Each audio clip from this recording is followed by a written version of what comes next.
But we do see now gender being associated in with Marxism, socialism, communism.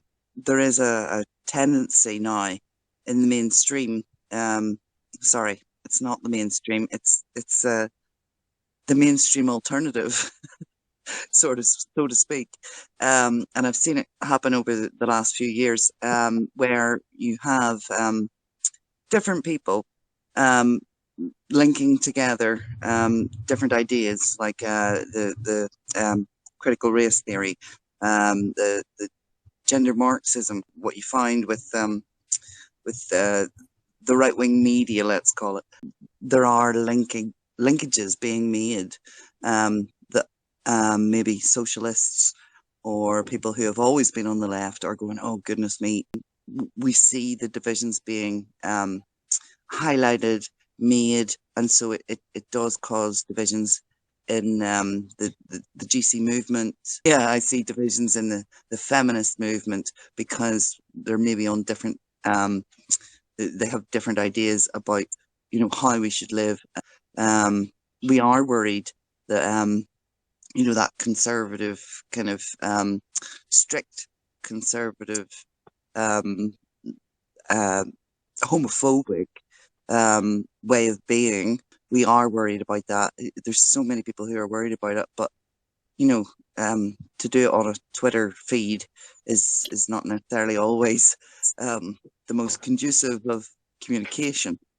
You can't always ignore what's happening culturally. So I would like to see a political party, particularly made up of left-wing women and left-wing men, who are moving towards getting this sorted out. I feel politically homeless, and I think a lot of women, particularly on the left, have said, I'm feeling politically homeless. I don't have anyone to vote for. There's no way I'm going to vote DUP or UUP. And they're the only people listening to us in Northern Ireland. They're the only people speaking out about this issue. I'm never going to vote for them. Never, ever, ever. And that's because of my leftist politics. I'm not going to change who I vote for. Anyone who speaks out against this is transphobic or homophobic. And this is the rhetoric that they're using. And it makes you question everything. And I think that's what's happening here. There's a flux happening here. There's a shift happening here where we're realizing that propaganda is something that's got the better of us, and we have to fight against it. Doesn't it just kind of blow your mind that you can't find a party that's pro-woman and pro-choice? They're the only two things that I need. They're the only two things that I need. There's been a big rise in the sort of transsexual versus transgender argument within their own community. We have the transsexual arguing against the transgender argument, and yes, I've seen that. It's that kind of idea that, I'm all right, Jack. What about, never mind about you. And I see that quite a lot recently, particularly because they've realized, and I mean, transsexuals have realized that the transgender ideology is harming their idea of who they are. It's very, very interesting sometimes to negotiate that kind of barrier. Where are we going to be, supportive of some people who believe that they are trans, or are we going to be supportive of all people who believe that they are trans? And it's a difficult line to walk. If you have boobs and you walk into the men's, you're going to get a certain look. So I don't I'm against pressuring people to detransition because I think these people have already been medicalized. They've already had surgery. And I'm just not sure there's an answer. I don't know what the answer is. I don't think we should throw disabled people under the bus. I don't think they should use women's. And I don't think they should use the men's. So I don't know what the answer is. And I would say all the same in the other direction, although for somewhat different reasons to do with trans-identified females. I want you to be able to urinate. It's just I don't have an answer for this. I remember, back in the day where, we were all clubbing in the 90s. And, if there's a big queue at the women's, I would go into the men's. And now I would never do such a thing. But in the 90s in club world, or particularly in gay clubs, I'm talking like 92, 93, 94, and it was, to me, it was surprising, but I was there as a guest with my lesbian friends, and I was like, whoa, you don't have your own bathroom. That's amazing. And it seems to have happened all over the world now. It's one of those things. If you're a woman, go to the women's bathroom. Don't be going and bothering the men. I know this because I did this a long time ago in Bethlehem, and I would never do it now. It's an interesting one because in the 90s it was a completely different kettle of fish because it was like, who gives a shit? Nobody cares. It's all fine, and we didn't. Mostly because there was a lot of people on drugs in clubs, but.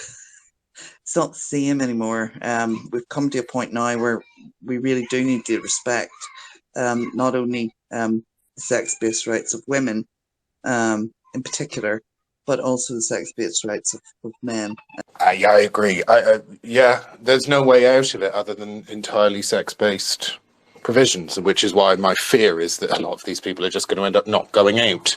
I know 2 men who had breasts by the time they were 19. One of them was trafficked by older men. That started when he was 14. The other person I would mention is somebody whose mother, an alcoholic, a raging alcoholic, started following him around the house at the age of 15, shouting, "AIDS faggot, AIDS faggot, AIDS faggot." I want to be very categorical. I am not saying there is any circumstance in which a man should be in the women's toilet. No ifs, no buts. I do have sympathy with young men who've been trafficked. I do have sympathy with people who've had homophobic, alcoholic parents. I'm also allowed to have a little bit of a broken heart when I look at young gay men who have been abused by older people, men or women, and ended up making this terrible, terrible mistake. We make mistakes.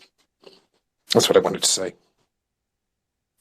Yeah, and I think you're absolutely right to say it because of the particular narrative that we have going on at the moment that single mothers are the awful, terrible people that are causing trans identity, and it's not necessarily always the case. It can be, in particular, what I've seen is it's a woman who is in a relationship with a man, a heterosexual relationship, and it's they are basically vilifying their children for being gay, which is so sad, and very hard to talk about because then you're talking about women and you're criticizing women, and whenever we're criticizing women in any particular way, as women's rights activists or feminists or whatever you wish to call yourself, it's very difficult to criticize the parenting of women, motherhood in particular. People see it as criticizing women in general, or mothers in general, or people who are working for children who are women, and it's one of those things that we walk a fine line with in the way in which we look at it. The myth of the mother is supposed to be, she does this and that and the other and everything. And if the child fails, it's always the mother who is blamed. Just to offer a different perspective on the mother thing, Um, as someone who was abused by my mother, I quite honestly have. It's difficult to join the feminist rhetoric with that experience, and it's just like, well, that's just my own experience. And I'm actually at the point now. I understand. I completely understand because of the oppression that women go through, why it's very important for feminists to focus on the positives of women. I also am done pretending like I can't criticize women. There are women who are bad women, just like not all men. Okay, well, not all women. Okay, like not all women are trustworthy. I actually think it's worse for feminism in the long run to just pretend like women are never gonna be bad people, or even if, because I see this a lot too. Oh well, she was roped into it. Well, she's an adult. We're talking about Munchausen moms constantly, and not you guys, but some women can't admit that some women are bad people. What, the Munchausen moms got roped into being a Munchausen? Why, who? Munchausen himself? Like, who, what is? All right, I'm gonna shut up and drink my coffee. And good morning. I think that was very well said. And like I say, it's difficult for women to talk about other women. Yeah, I think especially in feminist spaces, it's very difficult to talk about even, the statistically very small group of women who do bad things.